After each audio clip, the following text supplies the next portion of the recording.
Selamat pagi, salam sejahtera buat kita semua. Perkenalkan, nama saya Samuel Damata Tindaun dari kelas TI 23A5 NIM 312 10462. Baik, di sini saya akan menjelaskan tentang materi lingkungan basis data. Yang pertama, pengertian lingkungan basis data. Pengertian lingkungan basis data menjadi dua. Yang pertama, definisi lingkungan basis data. Yang kedua, tujuan utama basis data. Pengertian dari definisi lingkungan basis data merupakan kumpulan perangkat keras dan perangkat lunak yang digunakan untuk menyimpan, mengelola, dan mengakses data secara efisien.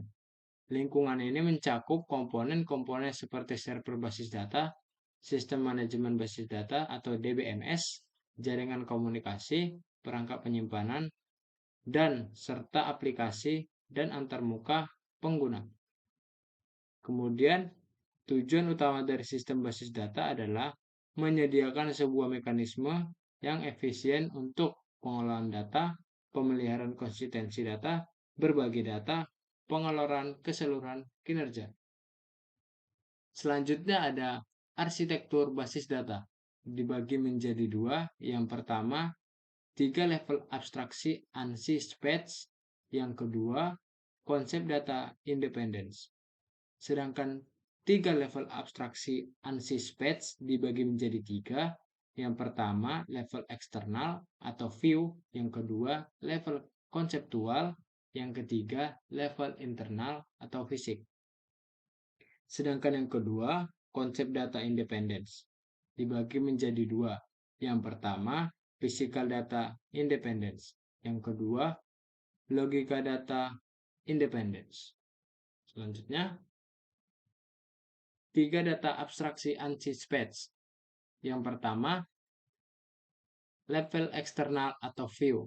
Level eksternal atau view merujuk pada tingkat atau sudut pandang yang berkaitan dengan faktor-faktor di luar suatu sistem atau organisasi dalam konteks yang lebih luas. Ini mungkin mengacu pada bagian sebuah organisasi atau sistem berinteraksi dengan lingkungan eksternalnya, seperti pasar, pesaing, pelanggan, pemerintah, dan faktor lainnya yang dapat memengaruhi kinerja atau strategi organisasi tersebut. Yang kedua, level konseptual. Level konseptual merujuk pada tingkat abstraksi tertentu di dalam suatu sistem atau proses. Ini adalah tingkat di mana konsep-konsep atau ide-ide dasar diidentifikasikan atau dirumuskan dan dipahami sebelum diimplementasikan dalam bentuk yang lebih kompleks atau teknis.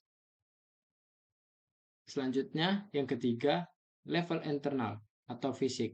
Level internal atau fisik merujuk pada tingkat dalam suatu sistem atau proses di mana detail teknis atau fisik dari implementasi sistem tersebut dipertimbangkan. Ini adalah tahap di mana solusi konseptual yang telah diidentifikasikan dirumuskan pada tingkat konseptual, kemudian diwujudkan menjadi struktur teknis atau fisik yang konteks.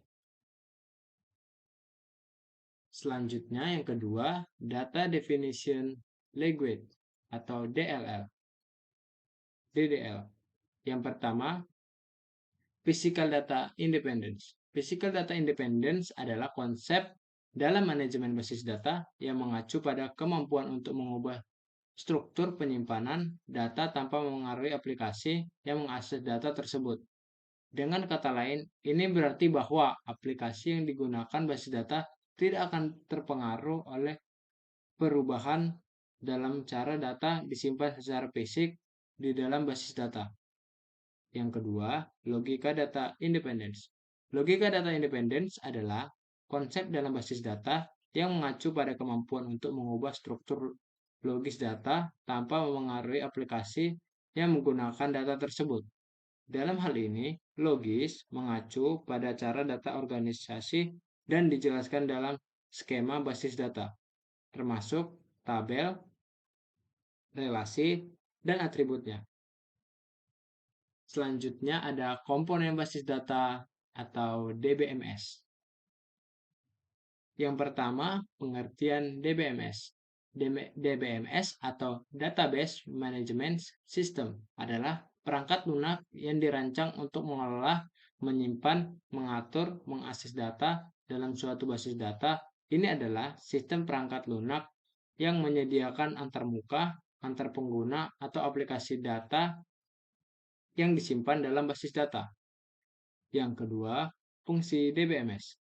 Database Management System atau DBMS memiliki beberapa fungsi yang penting dalam pengelolaan data, termasuk pembuatan, pengelolaan basis data, pengatur akses data, menjaga integritas data, mengolah transaksi.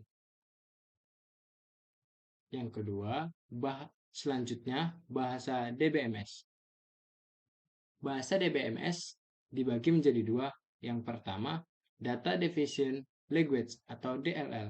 Data Definition Language atau DNL, DDL adalah salah satu bagian dari bahasa basis data yang digunakan untuk mendefinisikan struktur dan karakteristik dari objek-objek dalam sebuah basis data. DLL digunakan untuk membuat, mengubah, dan menghapus objek-objek seperti tabel, indeks, dan tampilan dalam basis data. Yang kedua, Data Manipulation Language atau DML. Data Manipulation Language atau DML adalah bagian dari bahasa basis data yang digunakan untuk memanipulasi atau mengolah data dalam sebuah basis data. DML digunakan untuk mengambil, memasukkan, memperbarui, dan menghapus data dari tabel atau objek lain dalam basis data. Ini berbeda dengan Data Definition Language atau DDL yang digunakan untuk mendefinisikan struktur, karakteristik objek dalam basis data. Selanjutnya, Procedural BML. Procedural BML mungkin merujuk pada bahasa manipulasi basis data atau BML yang bersifat prosedural. Ini bisa mengacu pada bahasa pemrograman atau antarmuka yang digunakan untuk memanipulasi data dalam basis data dengan menggunakan pendekatan yang prosedural, yaitu dengan menentukan langkah-langkah yang harus diambil untuk mencapai hasil tertentu. Yang keempat, non-procedural DML. Non-procedural DML atau Data Manipulation Language mengacu pada pendekatan dalam penggunaan bahasa pemrograman yang tidak memerlukan spesifikasi, langkah-langkah, atau prosedur secara langsung untuk memanipulasi data dalam basis data. Sebaiknya, dalam non-procedural DML, penggunaan hanya mendefinisikan apa yang ingin dicapai, bukan bagaimana cara melakukannya. Selanjutnya, model data flat file. Penjelasan model flat file. Model flat file adalah salah satu model penyimpanan data yang sederhana dan paling awal. Dalam model ini, data disimpan dalam satu file tunggal yang biasanya berbentuk teks atau biner, di mana semua catatan atau entitas disimpan secara berurutan tanpa struktur yang kompleks. Seperti baris dalam file mewakili satu rekaman atau entitas, dan setiap bidang dalam baris dipisahkan oleh delimiter tertentu, seperti koma atau tab. Yang kedua, contoh model flat file. Berikut adalah contoh sederhana dari model flat file dalam format CSV atau sparted values, yang merupakan salah satu implementasi yang paling umum dari model ini. Berikut dalam contoh di atas, setiap baris memiliki satu entitas atau rekaman. Dalam model flat file, setiap rekaman terdiri dari beberapa bidang yang dipisahkan oleh koma. Dalam contoh ini, data 3 bidang, nama, usia, dan kota. Yang ketiga, kelebihan dan kelemahan. Model data flat file memiliki kelebihan dan kelemahan yang perlu dipertimbangkan tergantung pada kebutuhan aplikasi dan kompleksi data. Berikut adalah beberapa kelebihan dan kelemahan dari model data flat file. Yang pertama ada kelebihan. Yang pertama, kesederhanaan. Model flat file sangat sederhana dan mudah dipahami. Ini membuatnya cocok untuk aplikasi sederhana atau skenario di mana struktur data tidak terlalu kompleks. Yang kedua, keterjangkauan implementasi dan pengelolaan model flat file biasanya lebih mudah, lebih murah daripada solusi basis data yang lebih canggih. Tidak ada kebutuhan untuk perangkat lunak manajemen basis data atau DBMS atau server database yang mahal. Yang ketiga, kompatibilitas. Model flat file dapat dengan mudah dibagi dan diakses oleh berbagai aplikasi di platform karena umumnya disimpan dalam format teks yang umum yang didukung. Selanjutnya ada kelemahan. Yang pertama, keterbatasan struktur. Model flat file memiliki keterbatasan dalam struktur data. Tidak ada cara bawaan untuk menggambarkan hubungan antara entitas atau menyimpan data yang sangat terstruktur. Yang kedua, kesulitan pemeliharaan. Karena data disimpan dalam suatu file tunggal, pemeliharaan model flat file menjadi sulit ketika jumlah dan kompleksitas data meningkat. Pembaruan atau perubahan pada data bisa rumit dan rawan kesalahan. Yang ketiga, kehilangan integritas. Karena tidak ada kontrol keamanan dan konsistensi bawaan seperti kunci asing, aturan referensial, dan risiko kehilangan integritas data dalam model flat file. Selanjutnya ada model data hierarchy. Penjelasan model hierarchy. Model data hierarchy adalah model yang menyimpan data dalam struktur pohon di mana setiap node memiliki satu induk dan satu yang atau lebih anak di sini. Setiap tingkat dalam struktur penggambaran hubungan hierarkis antar entitas. Contoh, model data hierarchy termasuk XML atau Extensible Markup Language yang beberapa jenis basis data hierarchy. Yang kedua, contoh model hierarchy. Salah satu contoh model hierarchy yang umum digunakan adalah XML atau Extensible Markup Language. XML digunakan untuk menyimpan data, mentransfer data dalam bentuk dokumen, dan terstruktur secara hierarkis. Berikut contoh sederhana dari dokumen XML yang menggambarkan struktur hierarkis. Berikut merupakan dari contoh hierarkis.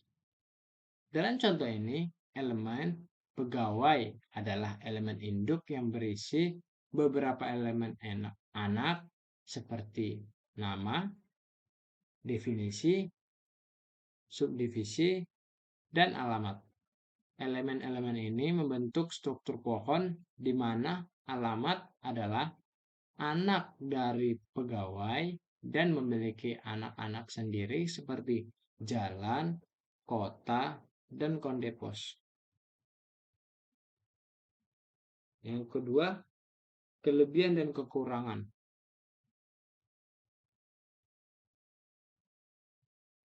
Yang pertama, kelebihan. Refleksi hierarki yang alami cocok untuk menyimpan data yang memiliki hubungan hierarki yang alami, seperti struktur organisasi atau struktur folder pada sistem file. Yang kedua, efisiensi pencarian. Pencarian data dalam struktur hierarki bisa efisiensi, terutama jika penggunaan indeks yang tepat diterapkan. Selanjutnya ada kelemahan. Keterbatasan dalam hubungan tidak fleksibel dalam menangani hubungan yang kompleks atau tidak struktur antar entitas. Yang kedua, kompleksi penggunaan. Impleksi dan pemahaman model hierarki mungkin memerlukan lebih banyak usaha dibandingkan dengan model data lainnya. Keterbatasan skalabilitas model hierarki mungkin kurang cocok untuk skenario yang memerlukan manipulasi data yang sangat besar atau kompleks. Selanjutnya, model data jaringan. Penjelasan model jaringan.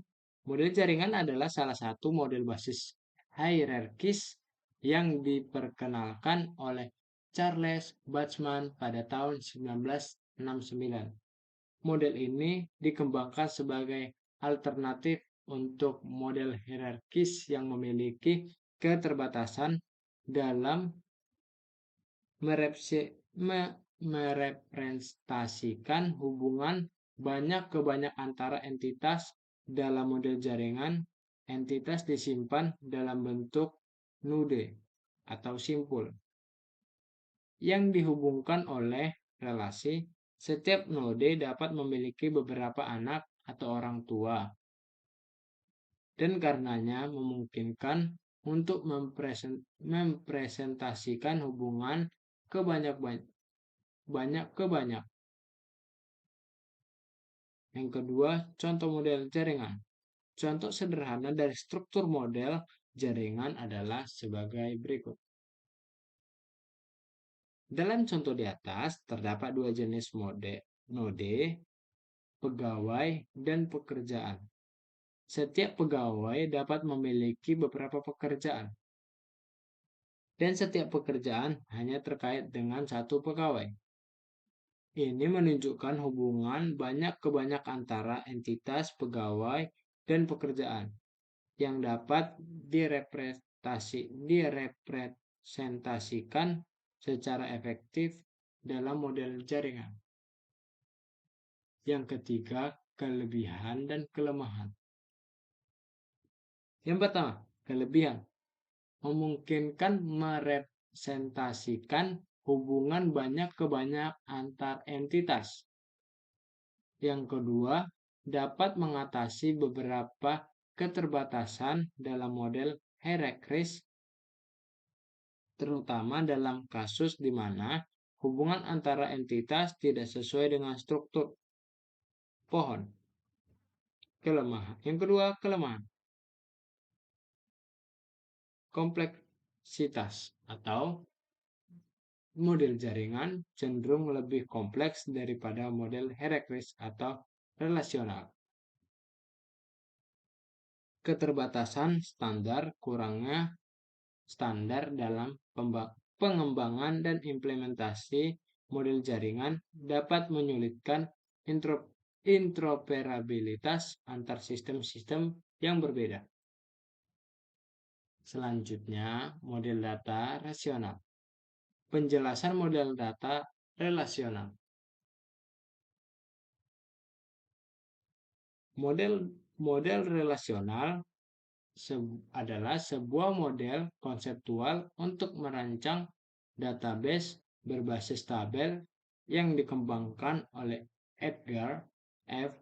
Codd pada tahun 1970-an.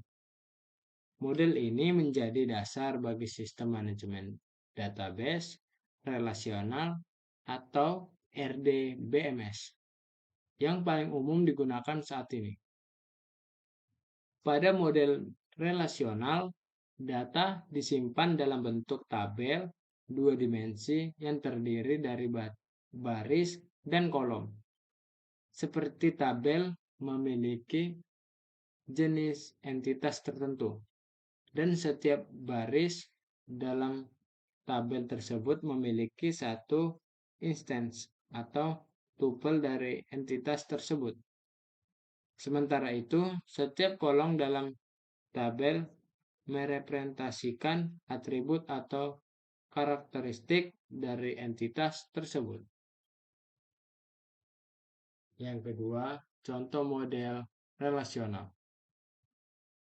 Mari kita ambil contoh sederhana, sebuah database relasional untuk manajemen informasi karyawan di sebuah perusahaan. Database ini akan terdiri dari beberapa tabel yang masing-masing merepresentasikan entitas atau konsep yang berbeda. Berikut adalah contohnya.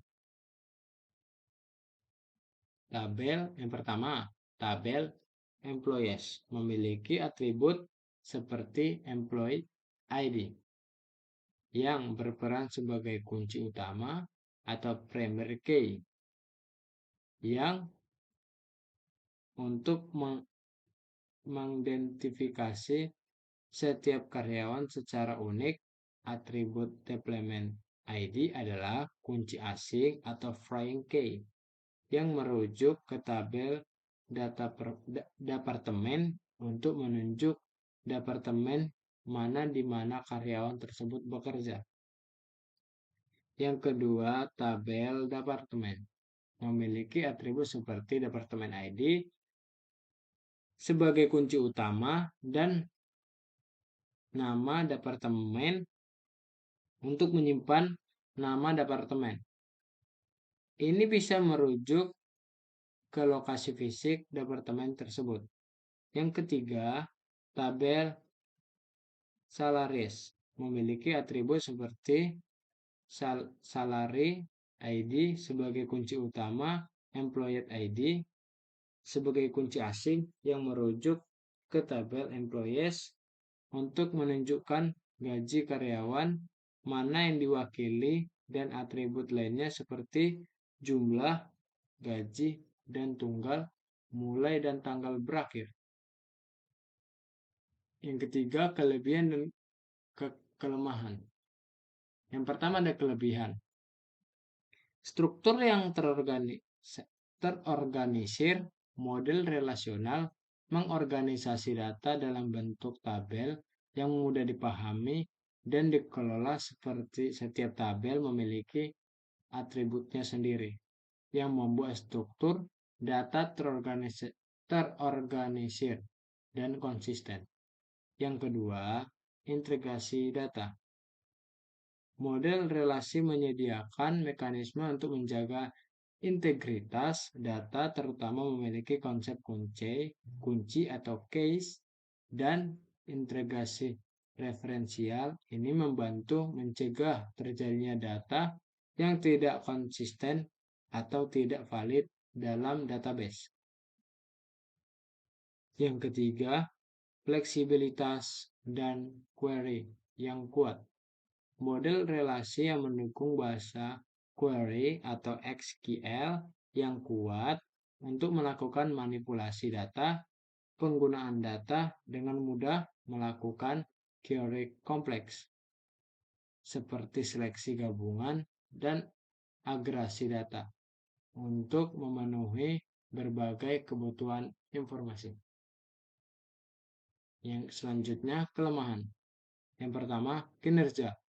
Untuk beberapa aplikasi kinerja query pada model relasional bisa menjadi masalah, terutama ketika harus menangani query yang kompleks atau volume data yang sangat besar. Proses ini, join antara tabel dalam query kompleks dapat menjadi mahal dari segi kinerja. Kesulitan dalam representasi data kompleks.